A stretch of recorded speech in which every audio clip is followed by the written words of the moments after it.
Alléluia. Bien-aimé, est-ce que tu peux acclamer ton Dieu?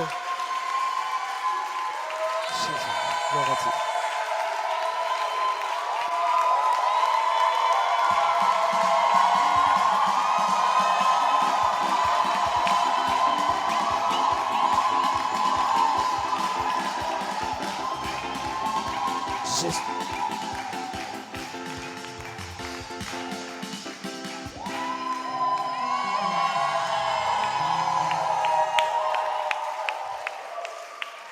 Bien-aimé, il mérite d'être célébré. Parce qu'il fait des choses extraordinaires. Et pas plus tard que ce vendredi, il a encore préservé la vie de nos frères et sœurs parmi nous.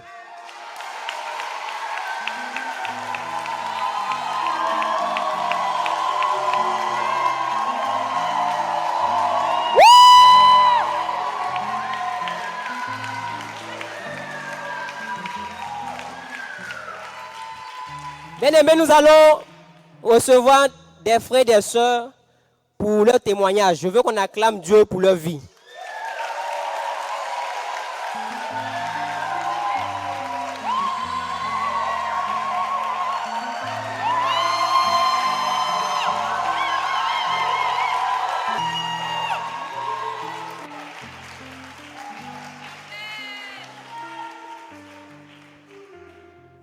Alléluia. Bien-aimés, on peut s'asseoir dans la présence du Seigneur. Dieu les a préservés d'un accident de circulation. Amen. Et ils vont expliquer un peu leur vécu à tour de rôle. C'est pourquoi ils sont tous là. On va commencer par le frère Pascal. Que Dieu te bénisse. Amen. Que Dieu vous bénisse. Amen. Merci Seigneur. Merci aussi pour vos vies. Bon, avant de faire le témoignage, et puis venir faire le témoignage, c'est un peu différent. Et là, je tombe un peu, mais ça va. En fait, nous sommes tous ici pour rendre gloire à Dieu. Lui dit vraiment, il est notre protecteur. Il fait tout pour nous. Le vendredi, on revenait de la prière, de l'intercession.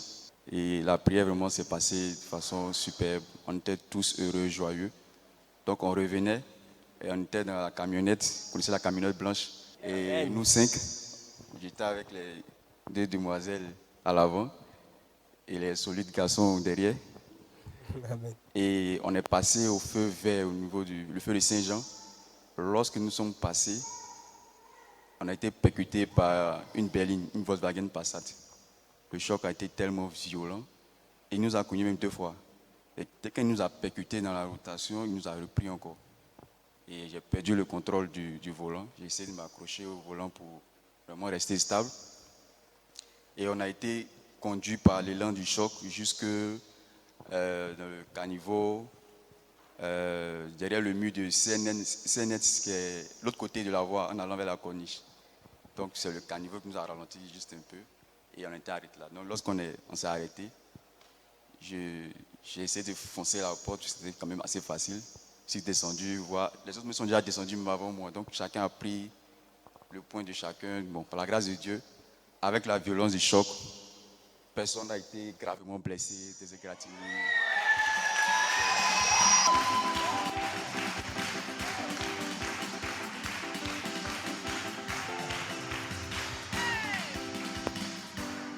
Alléluia. Le frère, est-ce que tu peux nous dire dans quel état la voiture était? Ah, bonne question. Quand on a vu la voiture, tout le bas côté mécanique est HS. Le cardan a été cassé, la crémaillère a été cassée, le pare-choc, c'est pas la peine, la calandre, le radiateur, les 2 portes sont vraiment fracassées. Et c'est moi qui ai pris le choc sur le côté. Voilà, donc dès qu'il y a eu le choc, les gens m'ont couru rapidement, pensant même qu'il y avait vraiment pire. Mais quand ils sont arrivés, ils se sont rendus compte qu'il n'y avait rien. Un policier qui a dit, mais nous on a fait un choc moins grave que ça, mais on a eu des blessés graves. Et puis vous n'avez rien. Allez-y, mon Dieu, pour vous dire merci à Dieu.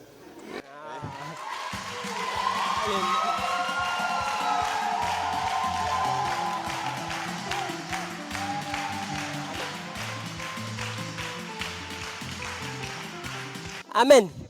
Ce sont des témoins oculaires, des témoins qui ont vécu la scène. Amen. On va passer le micro à notre soeur qui va nous expliquer un peu comment elle a vécu ce moment. Amen. Quand on a été percuté par la voiture, je ne sais pas pourquoi, mais j'ai été très sereine.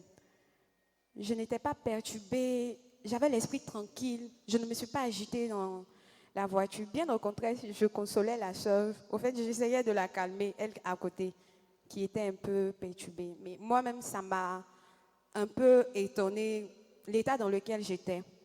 Quand la voiture est descendue dans le caniveau, il y a des personnes qui ont ouvert, de notre côté, ils ont ouvert la porte et ils ont fait descendre la sœur. Ils voulaient me faire descendre. Je dis non, laissez, je vais descendre doucement. Je suis descendue et c'est là qu'on a vu vraiment l'impact. Comme il a dit, la voiture de devant est carrément amochée. On ne peut plus rien faire. C'est la benne seulement qu'on peut récupérer dans la voiture. On acclame Dieu d'avoir préservé aussi la vie de la sœur. Amen. On va recevoir le témoignage de notre sœur. Amen, que Dieu te bénisse. Je peux dire que quand la voiture nous a percutés, franchement, j'ai eu peur. Voilà, parce que ça m'a traumatisée. J'ai eu peur. Et dans la voiture, j'ai commencé à dire le nom de Jésus, Jésus, Jésus, Jésus. Jusqu'à ce qu'on aille cogner le mur que ton face. Voilà. Et franchement, l'état de la voiture était vraiment dans un état désagréable. Et lorsque je suis descendue, je me dis, mais comment cette voiture-là peut être dans un état et puis nous, on était saisi, on sait que c'est la grâce de Dieu. Je ne peux que dire merci à Dieu. Merci à Dieu. Bien-aimé, ton Dieu n'est pas normal. Je ne peux que dire merci à Dieu. Et il fallait ça pour que ma foi s'agrandisse encore plus. Parce que Amen. Dieu m'a montré qu'il était vraiment avec moi.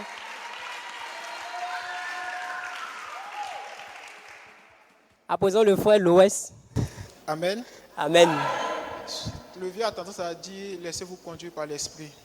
Et je précise bien que ce jour, il a plu.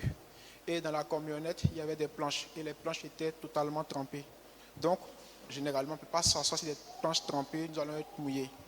Mais chose bizarre, j'ai demandé à mon frère, ne nous arrêtons pas comme d'habitude ou ne nous asseyons pas sur le côté. Restons sur les planches.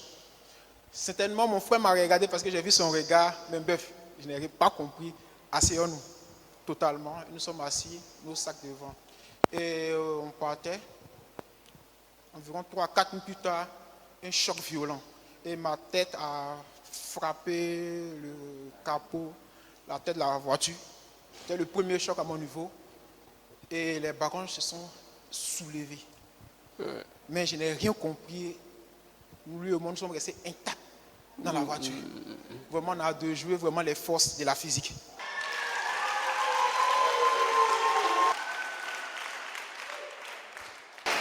Et actuellement, sincèrement, souvent, quand je change avec des personnes, peut-être ils ont remarqué, je suis perdu.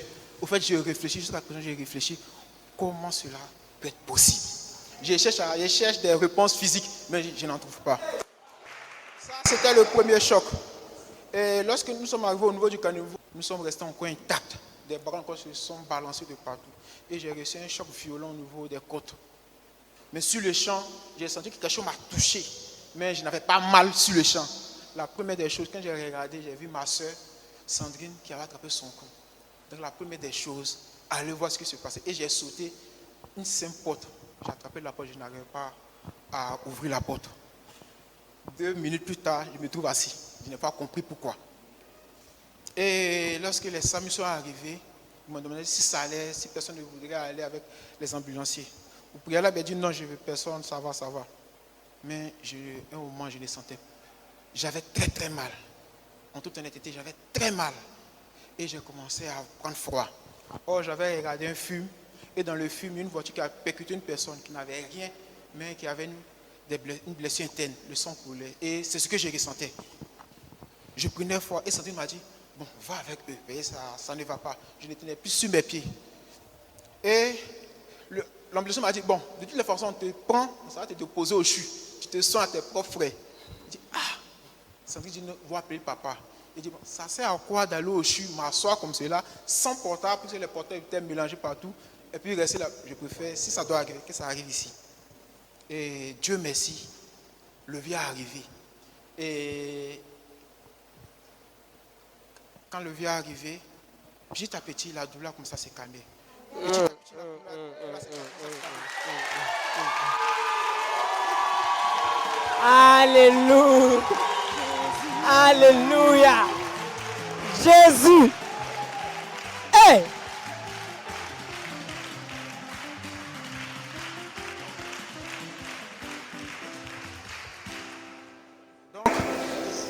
Le mal a commencé à se calmer, mais je sentais quand même, je sentais. Et ils nous ont mis dans une autre voiture, dans un compteur. Nous sommes rentrés. Et ils nous ont demandé des instructions d'utiliser avec l'huile. Moi, je n'avais pas l'huile. Je pouvais me taire pour dire OK. Mais j'ai envoyé un message à mes responsables. Je n'ai pas l'huile sur moi. Je fais moi comment. Ils ont donné d'autres instructions. Et j'ai suivi les instructions à la lettre. Aujourd'hui, à l'instant où je vous parle, le point qui me fait mal, je ne sens rien. Amen. Alléluia. Bien aimé, nous allons terminer avec le frère Méda. Il va nous partager son vécu de cet accident. Amen. Aujourd'hui, j'ai décidé de m'habiller avec une cravate pour dire Dieu merci. Dis Dieu merci parce que la seule question que je me posais depuis maintenant 2 jours, je me disais, mais est-ce qu'on peut faire ça à ses enfants? Est-ce qu'on peut protéger ses enfants comme ça? Donc, comme mon grand frère Loès a dit, ce jour-là, on était dans la camionnette et très souvent, quand on finit les cultes, on va à la maison, c'est avec le grand frère Thierry que je m'assois derrière la camionnette. Donc, ce jour-là, toujours on a l'habitude de s'asseoir sur les bords. Donc, mon grand frère Louis me dit que, bon, aujourd'hui, on n'a qu'à s'asseoir dedans. Dans mon cœur là-bas, bon, comme il a dit, hein, je l'ai regardé un peu. J'ai dit, mais nous, avec grand frère Thierry, on s'assoit sur le... Il y a quoi? Il y a un guerrier comme ça, là, on m'assoit, on dirait un bébé dans la voiture. Donc, en même temps, il y a un esprit qui vient qui me dit, aujourd'hui, là, tu ne sais pas pourquoi il a plu, hein, tu ne sais pas pourquoi il a dit ça. Hein, lui, il faut le laisser comme ça. Hein. En même temps, bon, j'ai suivi ce qu'il a dit. Je me suis assis comme ça dans la voiture, voilà. Et pendant le déplacement, vraiment, toujours, moi, quand j'emprunte un véhicule, j'ai l'habitude de faire une prière, voilà, confier le déplacement à Dieu. Et lorsque j'ai fait la prière, ça n'a pas fait 2 minutes, le choc est arrivé. Parce que moi, très souvent, ce genre d'accident, c'est sur les réseaux sociaux que je vois les voitures qui sont totalement anéanties, voilà. Mais aujourd'hui, je vois que vraiment la voiture, pour nous là même, bon, c'est Dieu qui a mis sa main dessus et que c'est pas totalement cafouillé, bon. Parce que pour les autres, là, en tout cas, c'était totalement gâté, la devanture là était totalement détruite. Et moi, quand je vois mon corps, je dis, jusqu'à si la grande sœur Sandrine se rappelle, je demandais à mon grand frère Louis, attends, c'est ça on appelle accident, et puis les gens meurent dedans là. Voilà. Donc vraiment, je vais dire Dieu merci, parce que vraiment il a protégé nos vies. Si ce n'était pas lui, aujourd'hui, peut-être qu'on allait annoncer à l'église ici, bon, vraiment, à cause de Dieu, on est en vie. Et Dieu merci. Merci sincèrement, Dieu. Alléluia. Est-ce qu'on peut acclamer Dieu? On peut acclamer Dieu. On peut acclamer Dieu. On va les accompagner avec des acclamations à leur place. Acclamons Dieu.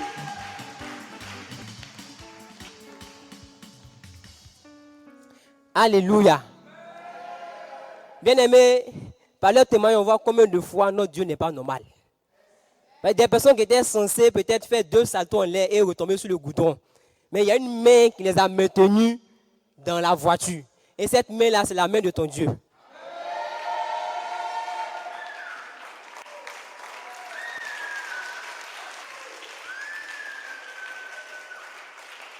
Bien-aimé, la Bible déclare que le malheur atteint souvent le juste, mais l'Éternel l'en délivre. C'est la preuve vivante que notre Dieu est fidèle. Tu n'as pas le droit de t'amuser avec ton affaire de Dieu parce que Satan te guette. Si les frères et les sœurs n'étaient pas accrochés, peut-être aujourd'hui on allait avoir une mauvaise nouvelle. Mais parce qu'ils ont été fidèles, Dieu a montré aussi sa fidélité. Alléluia. Est-ce qu'on peut encore l'acclamer?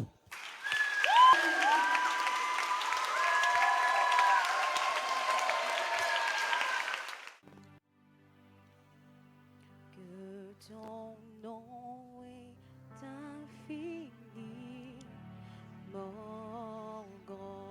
Alléluia.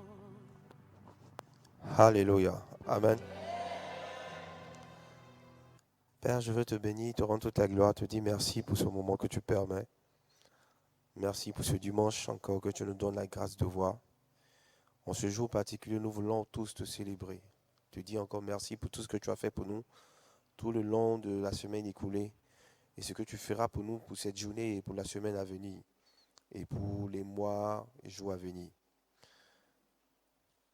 Nous te rendons toute la gloire, nous te bénissons pour ce moment et nous prions que tu prennes le total contrôle de nos vies, que tu nous guides d'entrer dans tes parvis, à marcher comme il convient, à voir ta gloire et à te glorifier au nom de Jésus.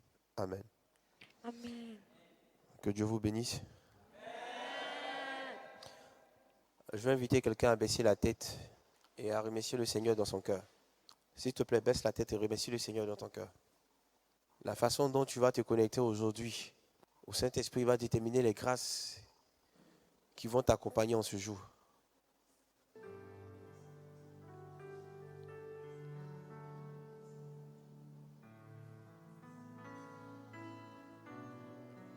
Tu es digne de recevoir la gloire. Tu es digne Yes. de recevoir la gloire. Tu es digne de recevoir la gloire. Tu es digne de recevoir la gloire. Je veux chanter tes louanges, oh Jésus. Je veux louer ton saint nom, agneau de Dieu. Je veux chanter tes louanges, oh Jésus. Je veux louer ton saint nom, agneau de Dieu. Que Dieu nous bénisse. On peut s'asseoir. Que Dieu vous bénisse. Je vous salue dans le précieux nom du Seigneur Jésus. On peut maintenant prêcher. Amen. Que Dieu nous bénisse encore. Bien-aimés, je bénis Dieu pour la grâce qu'il nous a accordée en épargnant nos frères, nos sœurs de cette tragédie, de cette calamité, de cette mort sûre et certaine. Mais j'espère que ça vous donne à tous de comprendre que la vie chrétienne, ce n'est pas du jeu. S'ils avaient été un tant soit peu religieux, je m'explique. Ça veut dire si c'était des personnes qui venaient à l'église simplement pour le fait de venir à l'église. Des personnes qui s'asseyaient, qui écoutaient, qui répétaient, sans toutefois mettre en application ce qu'ils entendaient, ou même être impliqués dans la vie de l'église. Ce n'est pas évident qu'aujourd'hui, on puisse dire avec autant de ferveur, de joie, parce que même en situation favorable ou défavorable, on doit pouvoir le dire, mais ça n'est pas évident qu'on puisse sortir cette voix pour dire « Seigneur, tu es digne ». Aujourd'hui, nous pouvons le dire avec force et ferveur, parce qu'il nous a épargné de mots. Amen. Donc, comprenez que, encore une fois de plus, lorsque je dis que nous sommes en guerre, nous sommes vraiment en guerre. Le fait d'accepter Jésus-Christ comme Seigneur et Sauveur, ce n'est pas la blague. Tu as décidé ouvertement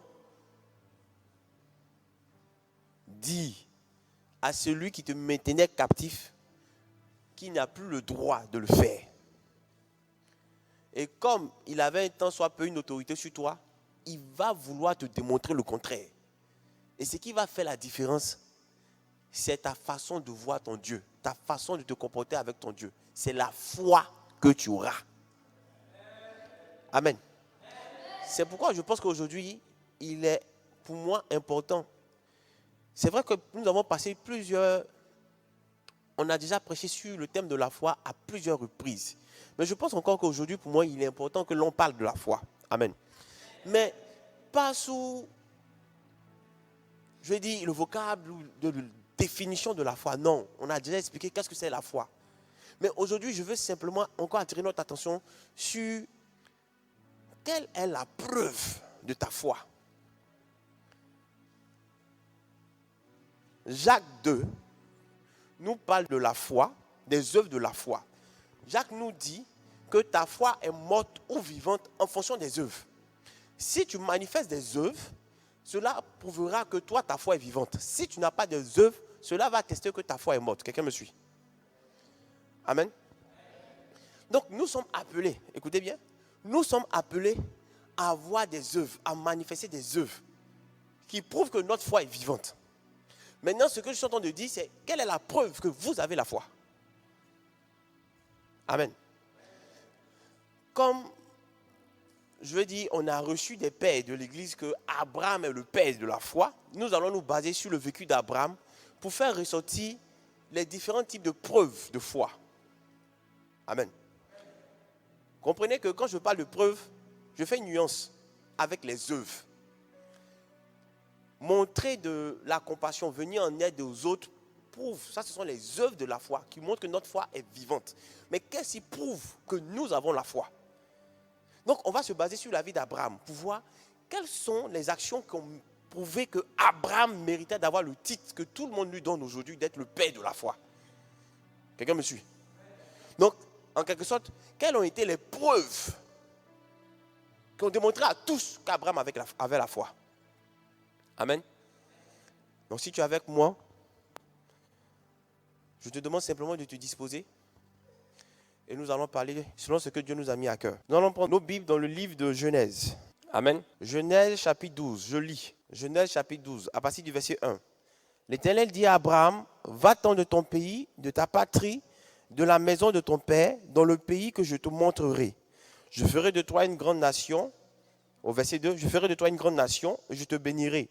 Et je rendrai ton nom grand, et tu seras une source de bénédiction. Au 3, la Bible dit que, il est écrit, je bénirai ceux qui te béniront, et je maudirai ceux qui te maudiront. Et toutes les familles de la terre seront bénies en toi. En 4, la Bible nous dit, Abraham partit, comme l'Éternel le lui avait dit, et Lot avec lui.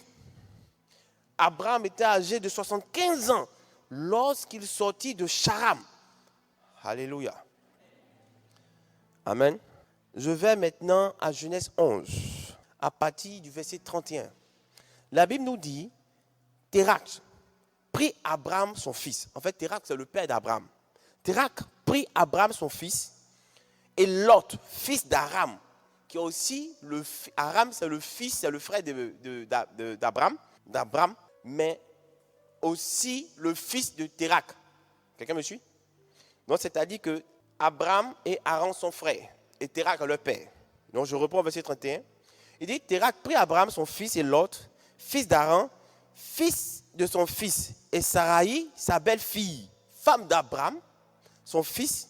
Ils sortirent d'ensemble d'Ur et en Chaldée pour aller au pays de Canaan. Ils vinrent jusqu'à Charan et y habitèrent.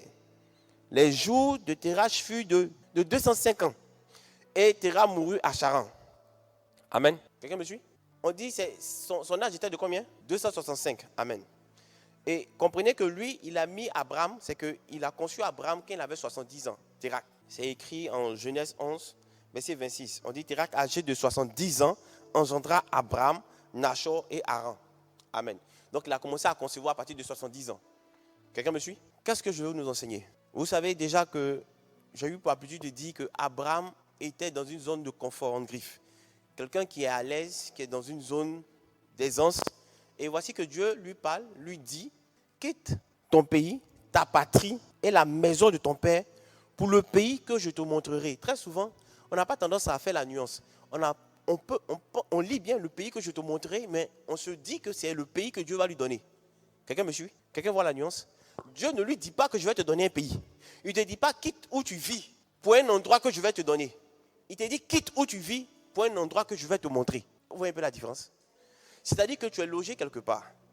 Tu es à l'aise. Tu as tout le confort qui convient. Maintenant, on te parle en te disant, quitte là où tu es. Quelqu'un me suit, hein? Quitte là où tu es pour un endroit que je vais te montrer. Donc, en quelque sorte, je peux me poser la question, je me dis que, est-ce que je dois quitter définitivement? Parce qu'on n'a pas dit qu'on va me donner cet endroit. On m'a dit on va me montrer l'endroit. Maintenant, si on me montre l'endroit, c'est quoi la suite? Amen. Mais avant ça, on va prendre Acte 7. Ce chapitre parle d'Étienne. Étienne qui était utilisé puissamment par le Saint-Esprit, qui faisait beaucoup de miracles. Il a attrapé, on est en train de le juger. Et c'est Étienne qui commence à parler sous l'influence du Saint-Esprit. Parce que la Bible dit que, Jésus nous dit, lorsqu'on va nous mener devant les tribunaux, il ne faut même pas qu'on ait peur de ce que nous allons dire pour nous défendre. Parce que le Saint-Esprit va nous donner à l'instant même ce qui est convenable de dire. Amen. Et je pense que Étienne, inspiré par le Saint-Esprit, a commencé aussi à justifier ses actes de prédication. La Bible nous dit, Acte 7, verset 1, le souverain sacrificateur dit les choses sont-elles ainsi? Étienne répondit, homme frère, homme père, écoutez, le Dieu de gloire apparut à notre père Abraham lorsqu'il était en Mésopotamie. Amen.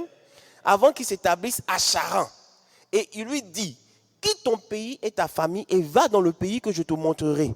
Il sortit alors du pays de Chaldéens et s'établit à Charan. De là, après la mort de son père, Dieu le fit passer dans ce pays que vous habitez maintenant. Quelqu'un me suit? En fait, par la révélation du Saint-Esprit, Étienne est en train de nous donner une information capitale. Étienne est en train de nous dire qu'en réalité, Dieu n'a pas parlé à Abraham lorsqu'il était établi à Charan. Parce que la Bible nous dit, dans Genèse 11, que c'est le père d'Abraham, Téra, qui a pris Abraham pour l'amener à Canaan. Et il s'est arrêté à Charan. Amen. La Bible dit en 31, on dit Téra prit Abraham son fils et Lot, fils d'Aran, fils de son fils, Sarai, la belle-fille, femme d'Abraham, son fils. Ils sortirent ensemble d'Ul de Chaldée pour aller au pays de Canaan. Il vint jusqu'à Charan et il y habitait. Maintenant, dans le chapitre 12, la Bible nous dit, l'Éternel dit à Abraham, va-t'en de ton pays, de ta patrie et de la maison de ton père, dans le pays que je te montrerai. Donc, on a tendance à penser que c'est lorsque Abraham était à Charan que Dieu lui a parlé. En réalité, c'était lorsqu'il était en Mésopotamie que Dieu lui avait parlé. Mais qu'est-ce qui s'est fait? C'est Téra, son frère, son père, qu'il a pris lui, avec tous les membres de sa famille, pour dire allons à Canaan. Quelqu'un me suit? Et c'est quand il est arrivé à Charan, plus que là, c'était la force de l'homme, quand il est arrivé à Charan, tant que le monsieur était là, Abraham ne bougeait plus. Bien aimé, avant de parler des preuves, je veux te dire quelque chose. La vie chrétienne est une vie qui te demande tout. C'est pourquoi tu ne peux pas être disciple de Christ en voulant vivre selon tes principes. Tu ne peux pas être disciple de Christ en voulant vivre comme tu penses que c'est normal de vivre. Quelqu'un me suit? Ce n'est pas possible. Ce n'est pas du tout possible. Dieu demande à Abraham de se séparer de sa famille. Pensez-vous que Dieu n'aime pas la famille d'Abraham? Mais il a mandaté Abraham pour quelque chose de grand. Mais tant que Abraham se laisse manipuler, ou bien se laisse manipuler par ses sentiments, se laisse diriger par ses sentiments, des liens de famille, il ne peut pas mener à bien la mission que Dieu lui a donnée. Regardez ce que cela a coûté à Abraham. Ça a coûté la vie de son père. Il a fallu que son père parte pour que Abraham se mette en mouvement selon l'ordre que Dieu lui avait donné depuis qu'il était avec son père en Mésopotamie. C'est pourquoi je vous dis que je ne sais pas. Hier, j'étais en train de causer avec les serviteurs de Dieu et puis je leur disais, est-ce que ce n'est pas moi qui vois la Bible autant? Je ne sais pas si c'est la même explication qu'on doit donner dans toutes les églises ou bien tous ceux qui se disent chrétiens ont l'explication que nous avons. Je ne comprends pas. Suivre Dieu te demande de vivre à part des mentalités du monde actuel. Pourquoi Jésus va venir répéter les mêmes choses? Celui qui aime son père, sa mère, ses soeurs, son fils plus que moi n'est pas digne de moi. Pourquoi il va venir le répéter? Si ce n'était pas parce que ça venait de Dieu. Et Jésus même nous dit, il ne dit rien de son propre chef. Tout ce qu'il le dit, il dit les choses qu'il a entendu son père dire. Et il fait les choses qu'il a vu son père faire. Et nous avons la preuve avec Abraham. Vous ne pouvez pas marquer le monde. Vous ne pouvez pas faire des choses que Dieu attend de vous. Tant que vous vous laissez conduire par une mentalité humaine, ou il fallait dire une mentalité mondaine. Vous devez comprendre que ce qui s'est passé, le fait que Dieu ait sauvé vos frères et soeurs de cet accident, c'est une preuve de l'amour et de la couverture que vous avez de Dieu. Vous devez comprendre cela. Quand vous regardez aujourd'hui la situation du monde, vous commencez à voir que le monde va de plus en plus mal.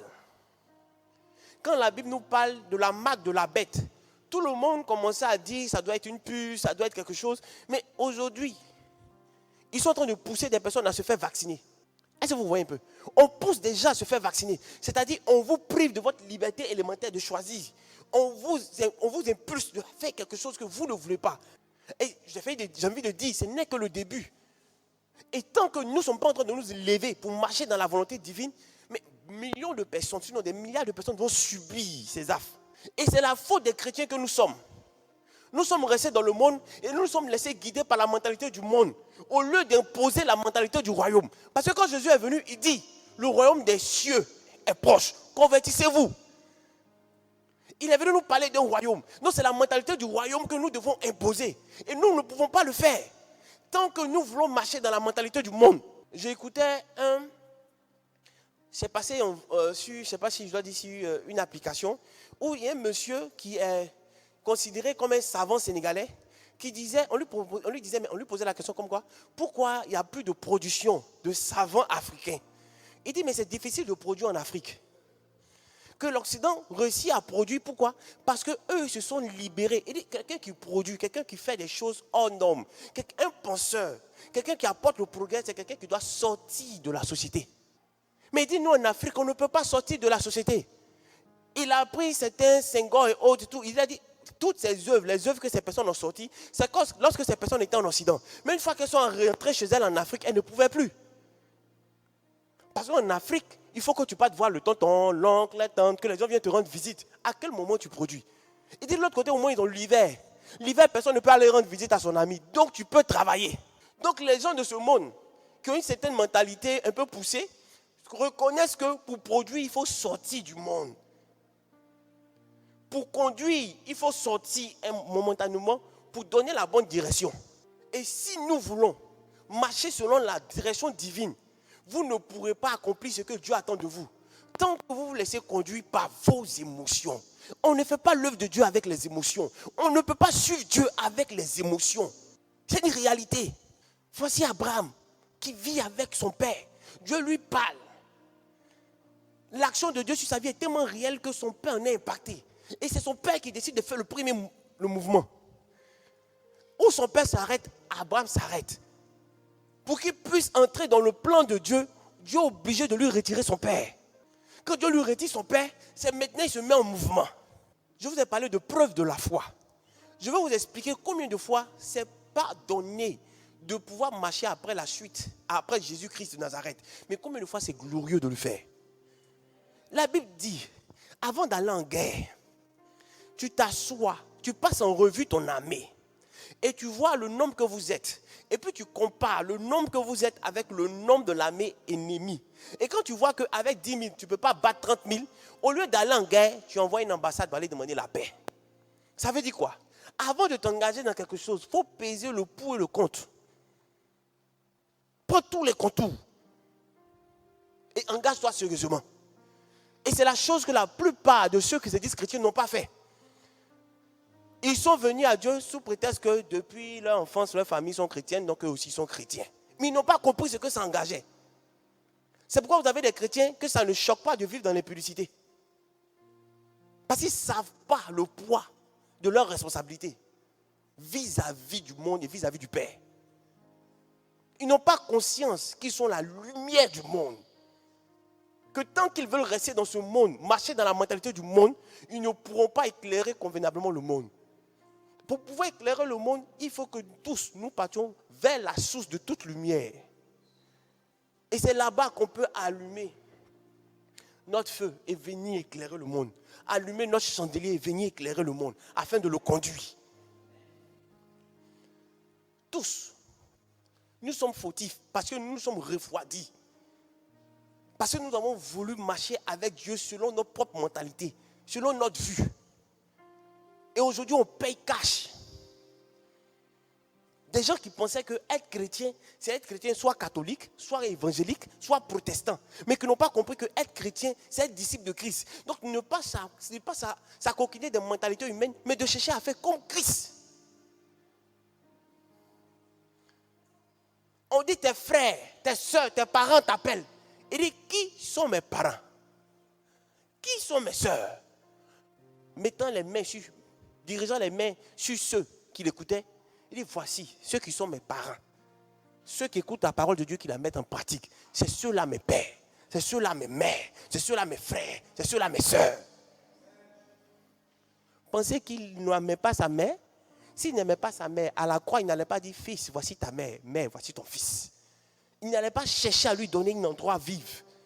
Il n'allait pas chercher à ce que quelqu'un puisse s'occuper d'elle. Mais l'objectif est clair. On ne va jamais nous juger avec nos parents. On ne va jamais nous juger avec nos amis. Nous serons devant Dieu, en train de répondre de nos actes. C'est pourquoi la Bible dit, frère, soeur, jeune, vis ta vie comme tu l'entends, mais sache qu'un jour, tu devras répondre de tes actions devant le Père. Nous qui avons eu des patrons sur cette terre, nous savons que lorsque notre patron nous donne des directives, on ne peut pas se permettre d'aller dans son bureau et puis dire chaque fois que ça n'a pas marché ou donner des excuses. À plus forte raison, le Dieu des dieux, créateur du ciel et de la terre, penses-tu que tu pourras te mettre devant lui et lui dire carrément que je ne savais pas que tu m'avais appelé à faire telle chose? Pour savoir, entre dans sa présence. Oui. Dans notre monde, quand on t'embauche, on te donne en même temps le profil pour certaines entreprises et puis on te donne tes tâches. Quelqu'un me suit? On te dit que tu es comptable. Voici ce à quoi tu es appelé. Voici ce que tu dois faire. On te donne ton cahier de charge. Mais en Dieu, une fois que tu acceptes Jésus, on te donne la véritable récompense, la première grande récompense, le salut. Dans le salut, tout est englobé. La prospérité, la santé, la délivrance, l'élévation, la grâce. C'est le package, le salut. Donc tu sais que tu as un accès particulier à toutes ces grâces. Maintenant, comment faire pour y accéder? C'est là que tu dois aller chercher ton cahier de charge. Parce qu'on ne te le donne pas du jour au lendemain. On te donne au fur et à mesure. Quand vous lisez la vie d'Abraham, Dieu lui a parlé et Dieu a plusieurs fois, Dieu est revenu plusieurs fois sur l'alliance. D'autres parlent de ratification de l'alliance. Bon, je t'avais dit ça, voici ce que je vais dire concrètement. Arrivé un moment où vous allez voir, c'est pas si c'est au chapitre, il y a un chapitre 18, je pense, où Dieu lui dit, je te donnerai à toi et à ta postérité ce lieu. Mais au départ, c'était un lieu que je te montrerai. Après, il dit, je te donnerai à toi et ta postérité ce lieu. Avant de vous parler de la preuve de la foi, j'aimerais que vous compreniez l'importance de votre choix. Et que vous ayez eu l'assurance que le choix que vous avez fait est le bon choix. De savoir que ça ne sera pas facile. Mais avant tout, en dépit de tout, malgré tout, vous êtes déjà plus que vainqueur. Parce que vous avez fait le choix. Amen. Alléluia. Amen. Vous avez fait le choix de la personne qui proclame votre victoire avant que le combat ne commence. On a failli dire que c'est un habit qui a déjà pris son parti. Il est juge. Quand ça commence, il dit que tu as gagné. Satan dit, mais on n'a pas encore commencé, il dit oui, mais il a gagné déjà. Parce qu'il est de mon côté. Donc malgré les assauts de l'ennemi, tu auras toujours la victoire. Et très souvent, c'est sur la base de ces assauts que l'Éternel va t'élever. Quand vous prenez la vie de Joseph, c'est sur la base de la méchanceté de ses frères que l'Éternel l'a élevé au-dessus de tous ses frères. Vous devez comprendre que si vous voulez toucher Dieu, vous devez vous départir de tout ce que vos cœurs aiment. Parce que Dieu ne veut pas avoir à faire la concurrence à quelque chose dans ton cœur. Il veut que tu lui donnes la possibilité de régner totalement sur ton cœur, que ce soit ton choix, qui ne vienne pas s'imposer. Donc, il va toucher du doigt ce que tu aimes le plus, jusqu'à ce que toi-même prennes conscience et décides de dire, je passe ce cap-là, j'avance. La première preuve de la foi d'Abraham, quand nous regardons, on peut penser même que cette preuve-là a été biaisée. Mais quand on regarde le chapitre 12, rien ne montrait à Abraham où est-ce qu'il devait partir. On lui a donné simplement une destination, Canaan. Il est à Charan, on dit va à Canaan. on ne lui a pas expliqué sur le chemin ce qui va se passer. On ne lui a pas parlé des challenges. On ne lui a rien dit. On dit va. Et on lui parle de protection, mais de façon voilée. On ne te dit pas que je serai avec toi pour te protéger. Mais on dit tous ceux qui vont te maudire seront aussi maudits. Tu aurais bien souhaité entendre que je marcherai avec toi. Personne ne va te toucher. Mais là, c'est non. Hein. Tous ceux qui vont te bénir seront bénis. Tous ceux qui vont te maudire seront maudits. Or, quand on parle de malédiction, tu as l'impression que c'est seulement des échanges de bouche. C'est pas si vous voyez. C'est comme si ce n'est pas des batailles, mais ce sont des palabres. Hein? Un palabre verbal. Hé, toi, hé. Donc, si ton maudit, tu seras. Mais et quand les gens vont venir t'attaquer, comment ça se passe, le vieux? Mais tu ne m'as pas parlé de ça. Bon, je quitte un point pour aller d'un autre point. Je ne sais pas combien de kilomètres ça peut prendre. Mais ça veut dire que je vais dormir à la belle étoile. Et déjà, nous sommes dans une zone désertique. Comment on fait? L'eau est haute. Mais vous voyez, ce qui a poussé Abraham à agir, c'est qu'on lui a retiré quelque chose de très important. Le patriarche, son père. C'est ce qui l'a mené à obéir. Et à obéir à quoi? À un ordre aussi vague. Et comme Dieu est bon, il te dit bouge, mais pour te stimuler à marcher, il te montre les choses de joie, de gloire. C'est pourquoi Étienne dit, le Dieu de gloire a apparu à Abraham en Mésopotamie. Donc, quand Dieu parle à Abraham, il lui montre la gloire à venir, histoire de le stimuler. Pour ne pas que Abraham regarde aux difficultés, mais qu'Abraham regarde plutôt à la gloire à venir. Et c'est la même chose.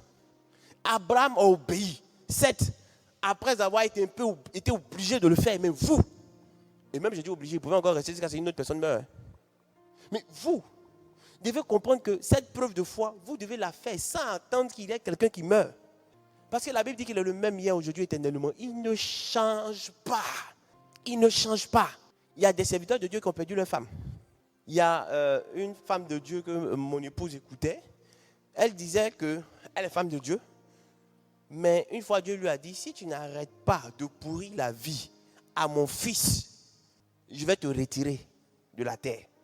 C'est là qu'elle a commencé à savoir qu'en fait, elle menait la vie Dieu au monsieur. Parce que pour elle, c'était normal tout ce qu'elle faisait. Mais quand Dieu lui a dit, si tu n'arrêtes pas, que tu continues à fatiguer mon serviteur, elle-même, elle est servante de Dieu. Mais Dieu dit, si tu fatigues mon serviteur, je vais te retirer. Pour vous dire oui, que j'ai envie de dire à certaines personnes que Abraham était un privilégié pour nous. Abraham a été appelé afin que par lui, nous soyons bénis en Christ. Quelqu'un me comprend? Donc, sur toutes ces personnes-là, c'est lui qu'on a choisi. Mais en réalité, nous autres, on n'a pas le choix. J'ai failli dire qu'à Abraham, écoutez bien, j'ai failli dire que pour Abraham, la grandeur, c'est que le choix sur sa personne était tellement important qu'on était prêt à tout pour l'amener à accomplir sa mission. Vous comprenez de quoi je veux parler? Maintenant, nous, on peut dire, peut-être que moi, j'ai un petit truc à accomplir dans le royaume. Donc, Dieu va me laisser passer. Mais en réalité, tu n'as pas un petit truc à accomplir pour le royaume. Parce que sur toi, le regard de Dieu s'est posé. La Bible dit que nul ne peut venir à Jésus si le Père ne l'a attiré. Ça veut dire que toi, tu étais un choix particulier. Ça fait de dire que même le choix qui était porté sur toi est un tantinet plus grand. Parce que la Bible dit que Abraham lui-même l'a vu le jour de Jésus. Il s'en est réjoui. Donc toi, tu marches dans les pas de celui qui a réjoui notre Père, Abraham. Donc tu marches dans les pas de Dieu. Donc le choix sur ta vie, le saut sur ta vie est encore plus grand. Donc le regard qu'on va porter sur toi est encore plus grand que le regard qu'on a porté sur Abraham. Donc la rigueur qu'on va t'appliquer risque d'être une rigueur plus grande que la rigueur qu'on a appliquée à Abraham. Parce que le Dieu, avant ils étaient combien de millions? Mais nous sommes des milliards. Et il prend soin que toi, tu sois touché par la parole. Qui d'entre nous a vu Jésus mourir à la croix ressuscité? Personne. Mais nous croyons. Pourquoi? Parce que le Père nous a touchés pour qu'on croie ça. Et nous sommes les preuves vivantes de ce que Jésus a vécu est vrai. Parce que par notre vie, l'Éternel ne cesse de le démontrer. Et il veut nous utiliser pour le démontrer encore plus au monde. C'est pourquoi il pose des regards particuliers sur chacun d'entre nous. À qui il confie une tâche particulière. Comme il a fait pour Abraham. Mais nous ne devons pas nous permettre d'obéir comme Abraham a obéi. En griffe, sous difficulté ou menace ou influence. Non. Nous n'avons pas ce choix-là. Nous devons obéir aux autres. Cela sera la preuve que nous croyons en Dieu. Lève-toi de ta maison, sors, va. Abraham a obéi à cela. Si tu poses la question à Abraham, mais comment tu montes? Ta foi c'est quoi? Il dit, j'ai entendu Dieu me parler, j'ai obéi. Amen. Je vous le dis encore une fois de plus. Si vous voulez marcher avec la mentalité de ce monde, vous ne pourrez pas plaire à Dieu. Parce que le monde marche en fonction de la vue. Mais Dieu va te faire marcher en fonction de la foi. C'est-à-dire que tes yeux spirituels sont la foi. Lèvons-nous et bâtissons. On a bâti quoi depuis longtemps? Mais il te dit, tu es en train de bâtir un édifice que nulle autre personne ne pourra bâtir. Il dit, l'édifice c'est quoi? Il dit, c'est de parler à ces jeunes que tu vois, qui seront demain ceux que le monde va reconnaître. Donc Dieu est en train de vous bâtir. Mais ayez la foi pour voir ce que Dieu vous réserve. Si vous regardez avec vos yeux physiques, vous allez être découragé. Abraham ne s'est pas tombé contenté d'écouter ce que Dieu lui a dit. Mais il a vu spirituellement, avec la foi, ce que Dieu lui a dit. La première preuve de la foi d'Abraham, c'est l'obéissance. Si vous n'obéissez pas, vous ne montrez pas que vous croyez en Dieu. Dieu ne te demandera pas de faire des choses qui te plaisent. Quand Dieu te demande d'obéir, il y a un sentiment de sacrifice. Sinon, il y a une part de sacrifice. Dieu te poussera toujours à poser des actes qui ont trait au sacrifice. Mais quand tu refuses de marcher dans cette mentalité de sacrifice, tu t'exposes. Ou je dirais même que tu t'exposes à devenir ennemi de Dieu. Aller à l'encontre de sa volonté, c'est ennemi de Dieu. Donc quand Dieu te donne un ordre, que tu n'es pas en train d'appliquer ce que Dieu te demande ou d'accomplir l'ordre, tu t'opposes à sa volonté. Et en t'opposant à sa volonté, tu deviens ennemi de Dieu. Ou tu te fais recruter dans le camp de celui qui est l'ennemi numéro 1 de Dieu. Ne vivez pas pour vous. La Bible dit, celui qui vit pour lui, celui qui garde sa vie pour lui, la perdra. Mais celui qui décide de perdre sa vie, la retrouvera. Sur cette terre, si tu veux vivre en fonction de ta volonté, en fonction de tes hobbies, en fonction de ce que tu penses être bon, ou en fonction des dits des autres, tu vas tout perdre. Mais si tu décides de te rapprocher de la source de toute lumière et de marcher en fonction des orientations de cette lumière, c'est là que tu vivras. Amen. Et on va plus loin. Abraham suit le mouvement, l'ordre de Dieu. Il quitte Charan pour Canaan et il arrive à Canaan, mais les Cananéens sont là. Comme quoi? Pour dire que quand Dieu te demandera de poser certains types d'actes, des actes de foi, ne pense pas que ça sera facile. Parce que tu trouveras que Satan, connaissant le chemin que tu dois prendre, sera déjà emparé de la source qui doit te donner la bénédiction. Mais cela ne doit pas te faire peur. Amen. Ça ne doit pas te faire peur. Pourquoi? Parce que tu as celui avec qui? Tu as avec toi celui qui est puissant. Tu as avec toi celui qui mesure le diamètre de la terre par l'écart de ses doigts. On dit quand il s'élève, tout fait silence. Il dit quand il parle, ses ennemis se dispersent. Donc quand il s'élève, ses ennemis se dispersent. Quand il parle, tout fait silence. Donc tu l'as avec toi. Donc tu ne peux pas avoir peur. Amen. Abraham dit, on constate qu'il y a la famine. Qu'est-ce qu'il fait? Abraham ne consulte pas Dieu. Abraham entend dire que c'est bon en Égypte.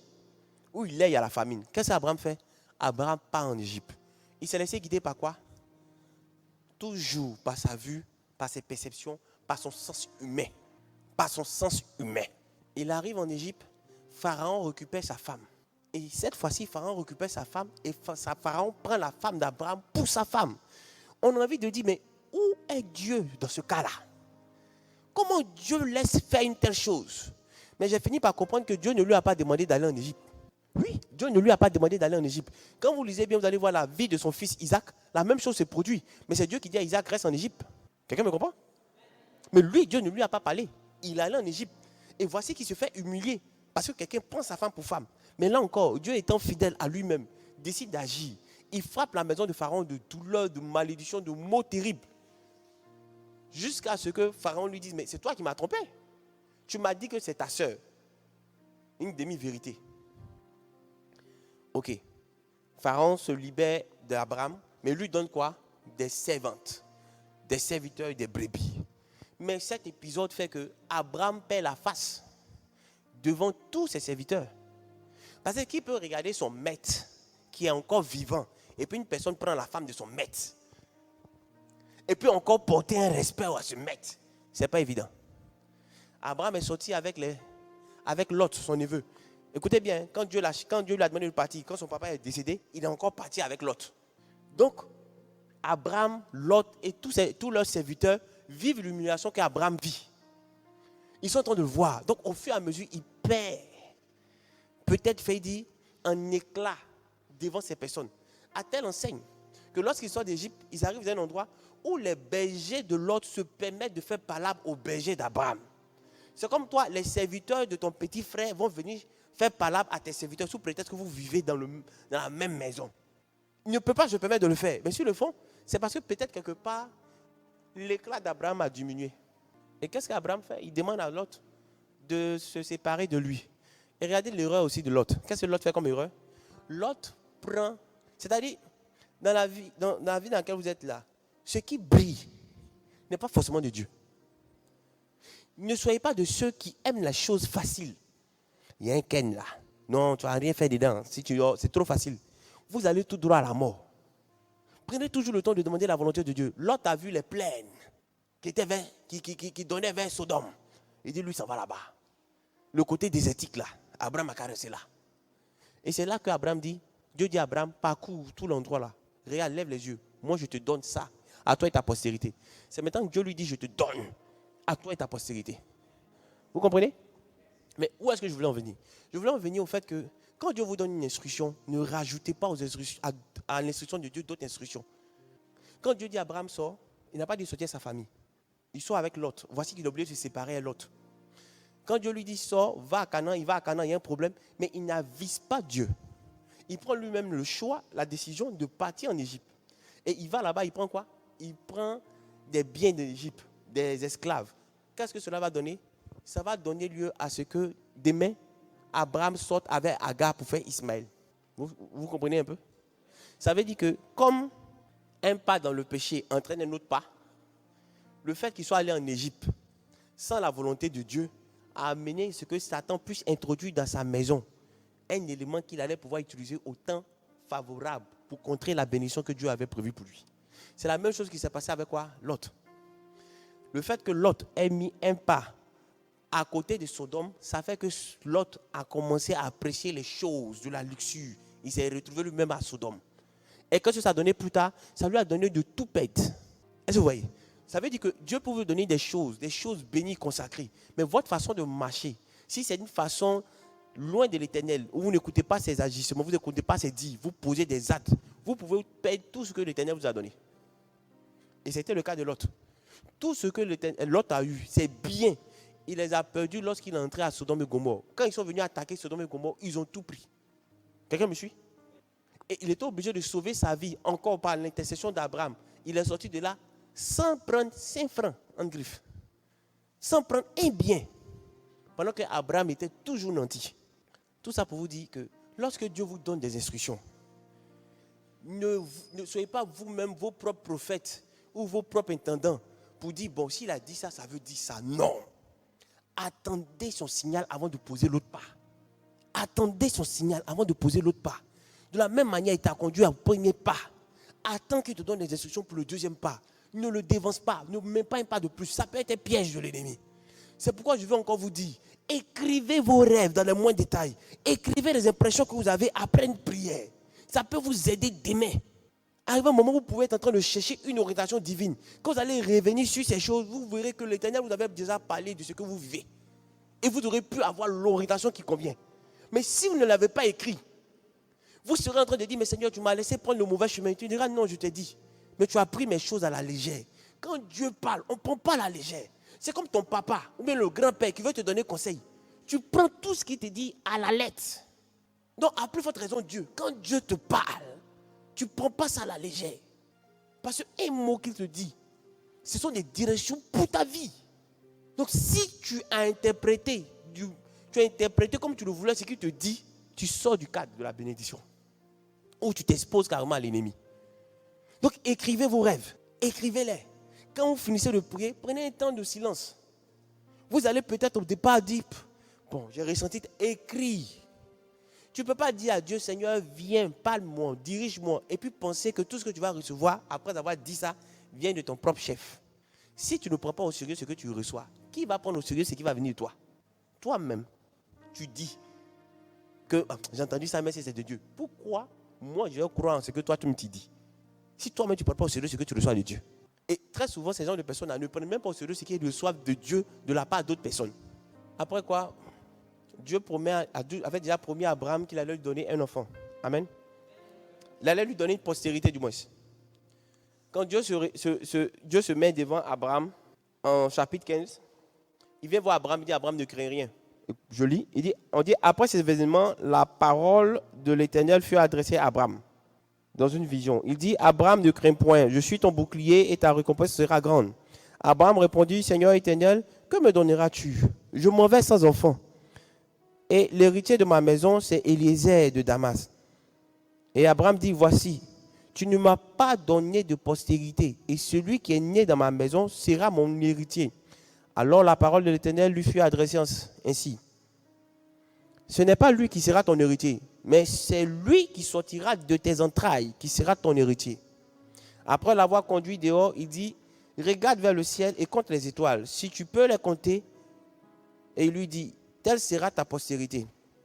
Abraham eut confiance en l'Éternel, qui le lui imputa à justice. L'Éternel dit encore, je suis l'Éternel qui t'a fait sortir d'Ur en Chaldée, pour te donner en possession ce pays. Abraham répondit, Seigneur Éternel, à quoi reconnaîtrai-je que je le posséderai? Amen. Quand vous voyez à quoi reconnaîtrai-je que je le posséderai, si vous voyez, je pense que c'est Luc 1, verset 17, vous verrez que le père de Jean-Baptiste a posé la même question. Quand Dieu lui a dit, ta femme va te donner un enfant, il a posé la même question à Dieu. Il dit, à quoi reconnaîtrai-je? Amen. Et ça a fallu que lui, Zacharie, il soit puni. Pourquoi? Parce qu'il était grand, il était prêtre. Non, on se dit que tu es prêtre, tu connais l'histoire d'Abraham. Quand tu poses une telle question, ça veut dire que tu ne crois pas en Dieu. Tu doutes que Dieu peut faire le miracle. Abraham a posé la même question. Et quand il a fini de poser la même question, Dieu lui a demandé de prendre des animaux, de les couper en deux. Et arrivé un moment, Dieu a fait dormir Abraham. Et la Bible dit qu'il y a eu un feu qui est venu entre les animaux. Après que Dieu ait parlé, bien entendu. Quand Dieu a apparu à Abraham, je ne sais pas si c'est son rêve, il a parlé à Abraham, il a dit à Abraham, écoute, ta postérité sera esclave pendant 430 ans. Parce que tu as demandé comment ça va se faire. À quoi tu vas reconnaître que tu vas avoir une progéniture? Non, je te dis que oui, que tu vas avoir une progéniture, ils seront tellement nombreux, mais ils seront esclaves, 430 ans. L'autre côté, Zacharie, c'est que lui a dit, Dieu lui a dit que à quoi reconnaîtrai-je que tu vas avoir un enfant? Non, tu ne parleras pas jusqu'à ce que l'enfant là vienne au monde. Donc il ne pouvait plus parler après ça. Je vais vous expliquer quelque chose. Quand Dieu vous donne une instruction, amen. Quand Dieu vous donne une instruction, faites attention à la façon dont vous voulez lui demander comment cela va se réaliser. Parce que ça peut s'apparenter à un manque de confiance en Dieu. Amen. Pour Zacharie, on peut me dire non, c'est parce que Zacharie, il était prêtre. Mais pour Abraham, qu'est-ce que tu vas me dire? Pour Abraham, je pense que Dieu, après avoir posé une telle question à Dieu, ça a amené à ce que le peuple d'Israël soit en esclave. Pourquoi? Parce que après avoir vu ce que Dieu avait fait pour toi, Abraham, tu te permets encore de douter de ce qu'il est capable de faire. Quelqu'un me suit? De douter de ce qu'il est capable de faire. Et c'est la même chose chez nous les chrétiens. Quand Dieu nous donne une promesse, on est plus serein. Si jamais il a donné cette promesse avec une date, ah là c'est la totale. On devient des gars qui se promènent avec le calendrier. Il a dit le 2, il a dit le 2. Quand tu dis Seigneur, merci pour le 2, tu as dit le 2, c'est le 2. Amen. Et quand le 2 arrive que tu ne vois pas, c'est que Dieu t'a promis. Comment tu te sens? Mais il avait dit le 2, non? Moi, j'ai écrit le 2. Ah, est-ce que j'ai bien entendu ou bien? Qu'est-ce qui s'est passé? Amen. Il y a quelqu'un qui disait que quand tu t'attends à la façon dont Dieu va te visiter, c'est une récompense, c'est plus une grâce. Mais quand c'est une grâce, ça te surprend toujours. Amen. Et moi, j'ai compris maintenant pourquoi Abraham, c'était compliqué. Abraham, Dieu lui a parlé quand il avait 75 ans. Donc, au fur et à mesure, son âge évolue. Et tu lui dis toujours la même chose. Toujours, tu lui dis la même chose. Arrivé, c'était un moment dans lui de dire, c'est ce que tu me dis là-haut. C'est quand on va voir ça? Parce qu'il y a longtemps, tu dis ça. Hein? Il y a longtemps, tu dis ça même. Hey, vous serez bénis. Oui, la main de Dieu est sur vous. Vous allez voyager dans les nations.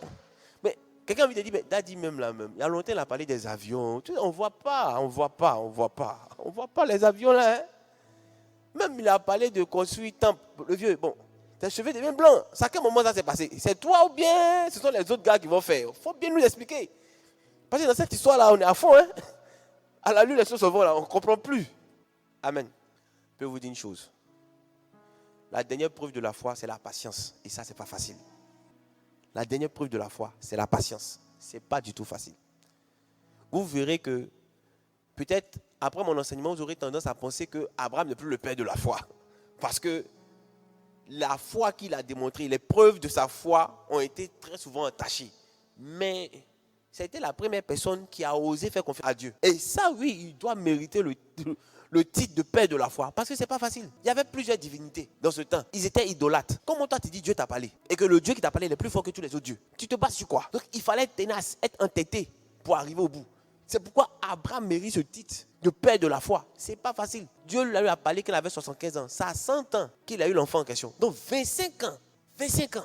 Est-ce que vous savez que vous pouvez poser des actes aujourd'hui qui peuvent jouer négativement sur votre progéniture? De la même manière, vos aïeux sont allés faire des alliances avec des génies ou avec des esprits des eaux, et puis vous vous retrouvez sous l'influence de la sirène des eaux, ce que les Africains appellent Mami Wata. Vous vous retrouvez sous l'influence des démons des rivières et autres, des serpents qui sont dans des eaux. C'est la même manière que toi aussi tu peux poser des actes qui vont avoir des incidences positives ou fâcheuses sur ta descendance. Aujourd'hui, les gens ne comprennent pas. Non, pas de rapport sexuel. Non, pas de rapport sexuel. Non, pas de rapport sexuel. Oh, il dit, s'amuse. Tu allais donner à la personne là la grâce qui devait faire que toi, tu pouvais avoir une dynastie. Et tu comprends un peu le thème même. Et que tu allais être le premier d'une dynastie. Mais toi, tu as donné ça. Elle aussi, elle est partie, elle a divisé un peu toute la grâce là, à gauche, à droite. Donc, tu as perdu. Donc, j'ai dit, 30 ans plus tard, tu auras des petits-enfants en train de dire, c'est quel galet on vit comme ça là? Simplement parce qu'une seule personne n'a pas pu rester tranquille. La personne vivait sous l'ordre de ses émotions, de ses sentiments, de ses pulsions. Donc lui, il a détruit la vie de la progéniture. Comme les États africains, ils vont prendre crédit pour 50 ans. C'est que les gens ne sont pas encore nés. Mais quand ils naissent, ils sont dans dette. Ils doivent rembourser crédit. Et très souvent, même crédit là, leurs parents même n'ont même pas vu à quoi ça servait. Mais eux, ils doivent rembourser. On parle de développement durable, nous on n'est pas dedans. On consomme tout. Demain, ça va venir. C'est la mentalité. Donc, si toi-même ta vie ne dit rien, il faut penser que tu vas avoir des enfants, pas devoir avoir pitié d'eux. Ce que tu vis là, c'est déjà suffisant pour toi. Il ne faut pas en rajouter. Il ne faut pas en rajouter, pardon.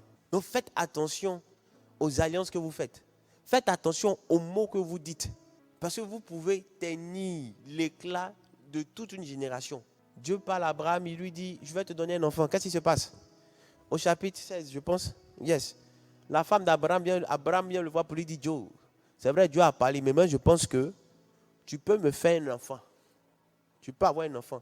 Va avec ma servante égyptienne et fais un enfant. Si Abraham n'était pas parti en Égypte, est-ce qu'on allait penser que cette égyptienne-là pouvait venir encore coucher dans le sein d'Abraham pour lui donner un enfant? C'est ça. C'est qu'il a fait une erreur. L'erreur là, Satan a pris. C'est un gérétien. Il attend le bon moment. Il attend le bon moment pour contrer la bénédiction. Imaginez un instant que c'est Isaac.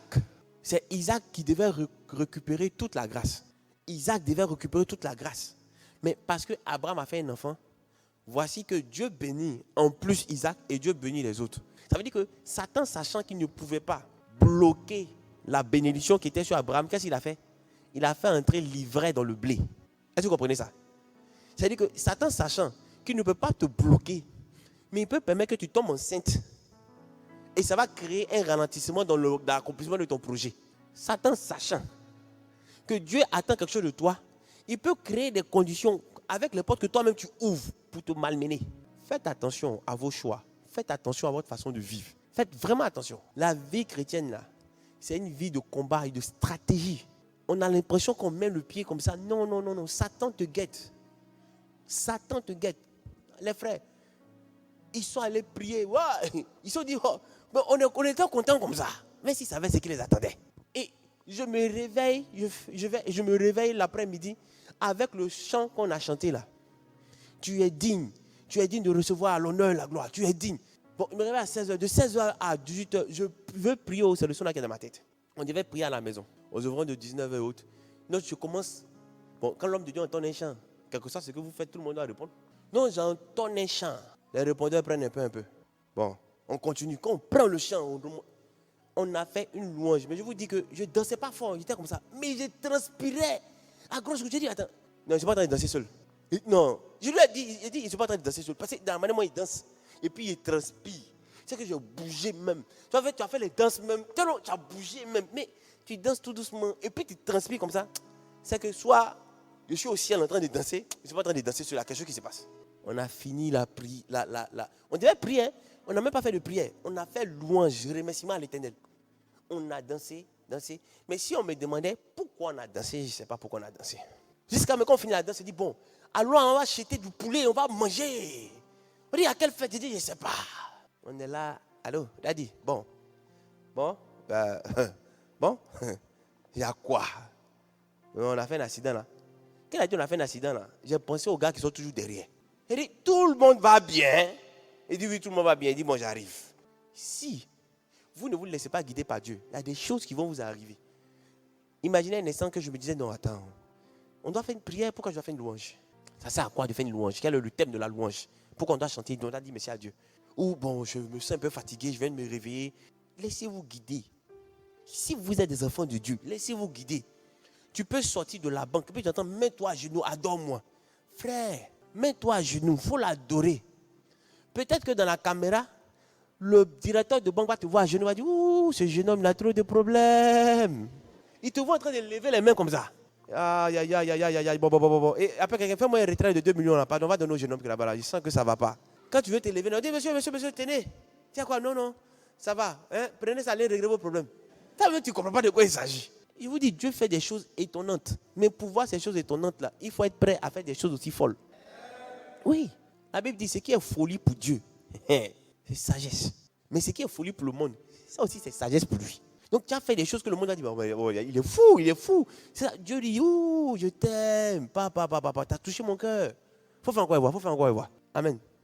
Je vous dis, n'entrez pas dans la logique. Vous ne pouvez pas plaire à Dieu en faisant les choses que le monde aime. Ce n'est pas possible. Ce n'est pas possible. Je vous le dis. Je vous le garantis. Le monde ne sera pas en train de t'amener à faire des choses qui sont bonnes.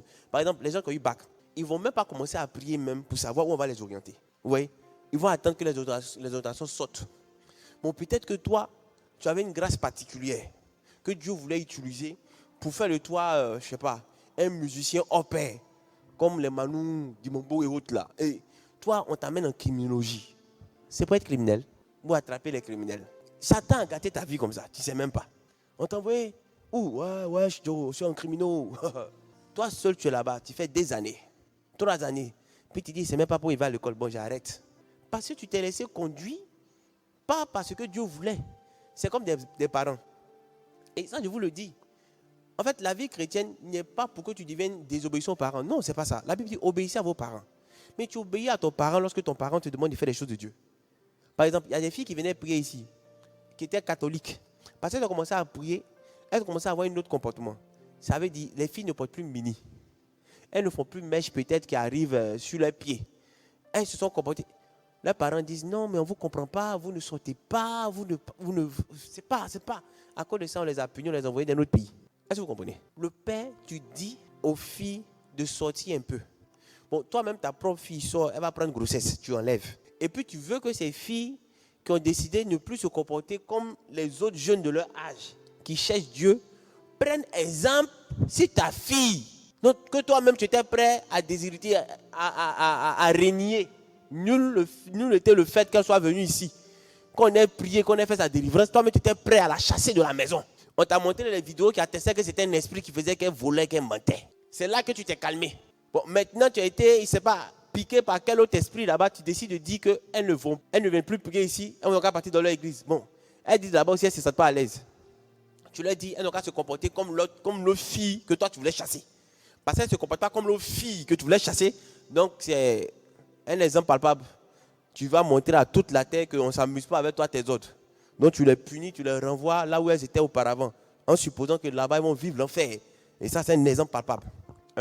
Des parents qui disent à leur enfant, moi depuis là, je voulais que mon enfant fasse médecine.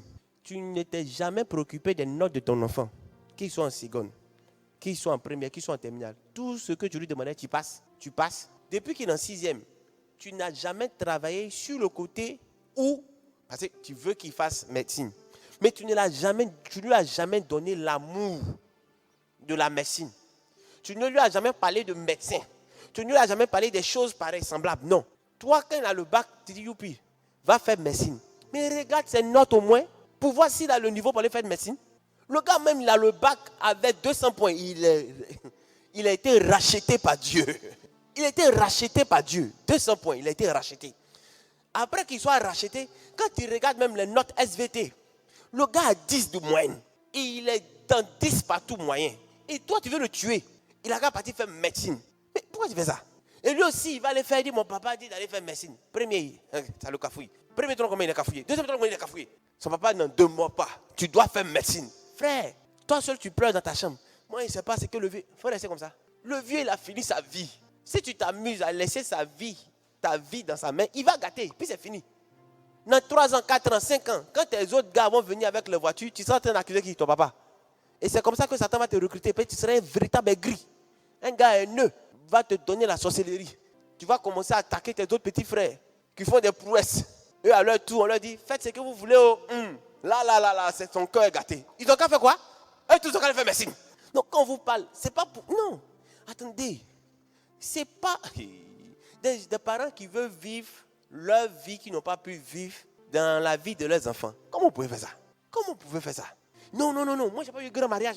Il faut que toi, là, tu fasses un grand mariage. Mais le frère vient, il se débrouille. Il a eu même le culot de venir voir la famille pour dire il veut la fille. Tu fais quoi? Non, je suis en stage, mais dans 1 mois, je serai en CDD. Et puis tu veux quoi? Non, j'aime bien votre fille. Nous, notre fille là, le cacao café de la famille qu'elle a, on prévoit quelque chose de grand pour elle. Oui, quelqu'un qui a un avenir. C'est comme ça ils vendent leurs enfants à des personnes qui les arrosent d'argent. Et puis après, qui ne touchent même plus à leur fille, qui ne regardent plus leur fille, qui sont tout le temps dehors. Et la fille est là-bas, elle est malheureuse. Par moment, il la bat. Quand elle va vouloir parler, attrape ton cœur. Voyez là, c'est pas facile. C'est pas facile. Mais c'est parce que la fille n'a pas pu dire la vérité à ses parents quand elle pouvait. Elle n'a pas pu leur expliquer les choix judiciaires que Dieu lui a mis à cœur de faire. Elle s'est laissée conduire et puis maintenant elle assume. Mais, Daddy, je vais dire quoi? Daddy, j'ai dit quoi? Si tu étais au village là, tu étais marié avec 3 enfants. Donc il faut penser que tu as une petite fille pour dire, je ne sais pas ce que je vais dire, Daddy. Franchement, mes parents sont trop compliqués, Reste comme ça. Donc être compliqué seulement. Dans 5 ans, 10 ans, quand tu vas faire toi-même le décompte, l'analyse, tu sauras qui s'est amusé à la vie de qui. Tu ne peux pas aller accuser ton papa, tu ne peux pas aller accuser ta maman. Ce n'est pas leur vie, c'est ta vie. Quand des parents disent, mais toi-même tu es là, on a les factures à la maison, tu ne peux même pas nous aider. Comment font tes autres amis? Bon, je vais voir, je vais aller les aider. Et tu vas. Comme il y a une, on priait pour elle jusqu'à... Elle dit, mais je suis l'aîné de ma famille, comment je vais faire? Je suis l'aîné de ma famille. Si elle ne fait pas ça là, comment je vais faire pour payer la scolarité de mes petits frères? Ah bon? Et quand elle finit de faire ça, et puis maintenant les petits frères ont l'argent, ne s'occupent pas d'elle, elle veut les maudire. C'est lui qui t'a dit de te prostituer. Il t'a dit de te prostituer. Il y a un contrat qui attestait qu'il devait s'occuper de toi. Non. Prenez conscience que quand Dieu vous dit quelque chose, vous devez obéir. Prenez conscience que vous devez vous laisser guider par Dieu. Prenez conscience qu'en tant que chrétien, vous devez sortir de la mentalité du monde et être guidé puissamment par Dieu. Je ne vous demande pas d'aller en guerre avec vos parents, non. Mais vous pouvez les influencer. Je pense même qu'Abraham a influencé son père parce que Dieu n'a pas parlé à son père, il a parlé à Abraham. Mais comment se fait-il que le père a décidé d'aller à Canaan? Donc Abraham a lui dit, le vieux, tu ne penses pas que Canaan là-bas c'est bon? Est-ce que tu ne penses pas? On est depuis ici, là, on ne voit rien. Vieux, ici ton fils, non? Et il peut te dire que quelque chose n'est pas bon. Faisons un point. Allons un peu à Canaan. Le vieux est arrivé à Charan, il dit, je suis fatigué, il ne bouge plus. Bon, Abraham aussi est là, il ne sait pas comment il va faire. Le vieux dit, il est fatigué, il ne bouge plus. Donc c'est quand Dieu a retiré le vieux qu'Abraham s'est mis en mouvement. Dès 105 ans. Amen. Prenez conscience que ce n'est pas facile, mais on peut y arriver. La deuxième preuve de la foi, ça a été la patience. Tout le monde a croire qu'Abraham n'a pas été patient. Mais à la fin, sa patience a payé. Pour vous dire une chose, avoir la foi, ou faire preuve de foi, ce n'est pas une petite affaire. C'est pourquoi la Bible dit que Jésus dit, quand je reviendrai, est-ce que je vais trouver la foi? Parce que ce n'est pas la blague. Les preuves de la foi, c'est que tu obéis. La deuxième preuve, c'est que tu es patient. Parce que Jacques dit, le preuve de ta foi produit la patience. C'est-à-dire que quand on est en train de prouver ta foi, ça doit produire en toi la patience. Amen. Satan ne va rien d'autre attaquer que ta foi, ta confiance en Dieu. Tout ce que Satan fait, c'est attaquer ta confiance en Dieu. Quand on le dit, mais Seigneur, si nous sommes de toi, pourquoi de telles choses nous arrivent? Si tu es avec nous, pourquoi de telles choses nous arrivent? Quand je dis, on le dit, c'est ça. Satan mettra tout en œuvre pour attaquer ta foi, ta confiance en Dieu. Il va multiplier toutes tes difficultés. Mais il ne faudrait pas que ça vous fasse peur. Restez accrochés à Dieu. Deux preuves qui attestent que vous croyez en Dieu. L'obéissance et la patience. Chaque fois que vous serez en train de paniquer, je vous prie de sauvegarder toujours ces deux choses. L'obéissance et la patience. Sachez que quoi qu'il arrive, vaille que vaille, votre Dieu fera ce qu'il a dit qu'il fera pour vous. Il le fera. Je ne vous dis pas que c'est facile. Ce n'est pas toujours facile. On l'a vu avec Abraham. Mais c'est la persévérance et la résilience qui font la différence. Persévérer, c'est-à-dire continuer malgré les blocages. La résilience, c'est que quoi qu'il y ait une fatalité, quoi qu'il y ait quelque chose de définitif, ne pas abandonner, de continuer. Amen. Sur la base de l'étude de la vie d'Abraham, nous avons vu les deux preuves de la foi. L'obéissance et la patience. Abraham nous a montré qu'il avait la foi, pas son obéissance et pas sa patience. C'est vrai, on peut trouver des éléments discutables, mais on reconnaît que lui seul a eu ce craint de pouvoir suivre un Dieu parmi plusieurs dieux qu'il connaissait dans le temps. Et de même affronter peut-être même sa famille et suivre ce Dieu-là. Donc il mérite ce qu'on dit de lui, être le père de la foi. Amen. Il faut que nous, ça nous interpelle. De savoir que l'une des choses qui a joué en défaveur d'Abraham dans son obéissance, c'est qu'Abraham avait du mal à se défaire de la nature, à se défaire de son environnement. Ça, il faut le savoir. C'est ce qui a mis à mal Abraham dans son obéissance. Deuxième chose qui a mis à mal Abraham dans son obéissance, c'est que Abraham, quand Dieu lui demandait de faire des choses, il interprétait ou posait des actes sans demander pleinement à Dieu. Tu sais, quand quelqu'un te dit faire quelque chose que tu n'as pas compris, tu dis comment? Tu demandes. Ou bien, pardon. Amen. Il faut le faire tout le temps. Si vous ne comprenez pas quelque chose, vous demandez. Donc si Dieu vous demande de faire quelque chose, ne remettez pas ce qu'il dit en cause. Amen. Ne demandez pas pour remettre en cause ce qu'il dit, mais demandez pour comprendre l'action à mener. Et ça se demande dans le jeûne et dans la prière. Vous pouvez même avoir l'explication même en allant voir un homme de Dieu pour qu'il puisse vous donner la bonne mentalité, la véritable vision de Dieu par rapport à ce projet. Quelqu'un me suit? Mais ne vous lancez pas dedans en pensant que je pense que non. Prie et sois sûr que Dieu t'a parlé. Puis tu avances. S'il y a un blocage, il faut te référer à Dieu. Ne décide pas ce que tu dois faire. Réfère-toi à Dieu. Amen. En ce qui concerne, maintenant la deuxième preuve, c'est-à-dire la patience, ça, il faut savoir attendre. Non, c'est la seule manière. Il faut savoir attendre. Abraham n'a pas pu attendre. Et la seule façon, et l'autre façon pour vous permettre d'atteindre le niveau, vous savez c'est quoi? C'est de ne même pas vous focaliser sur ce qui vous a été dit, mais de bénir Dieu parce qu'il vous a appelé et de savoir qu'il ne va jamais vous laisser tomber. C'est pas facile, mais arrangez-vous pour ne pas avoir les yeux sur la deadline. Je ne sais pas si vous comprenez.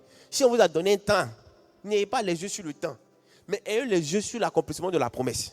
On sait que ça va s'accomplir quand, je ne sais pas, mais je suis confiant que ça va s'accomplir. Mais une fois que vous vous mettez une date, ça devient chaud. Parce que quand la date n'est pas respectée, on peut s'effondrer comme un château de cartes. Amen. Donc n'entrez pas dans cette même logique. Et surtout, ne vous comparez pas aux autres. Ne regardez pas comment ça se fait ailleurs. Parce que dans le temps, les gens qui n'avaient pas d'enfants pouvaient prendre quelqu'un qui était né dans leur maison pour être son héritier. C'est ce qu'Abraham a voulu faire en prenant Eliezer. Ou ceux qui n'avaient pas d'enfants pouvaient prendre une servante. Si sa femme ça se faisait dans leur temps. Si sa femme ne conçoit pas, il peut prendre une des servantes de la femme concevoir. Et ça sera comme son enfant et l'enfant de la femme. Vous comprenez? Donc ça se faisait.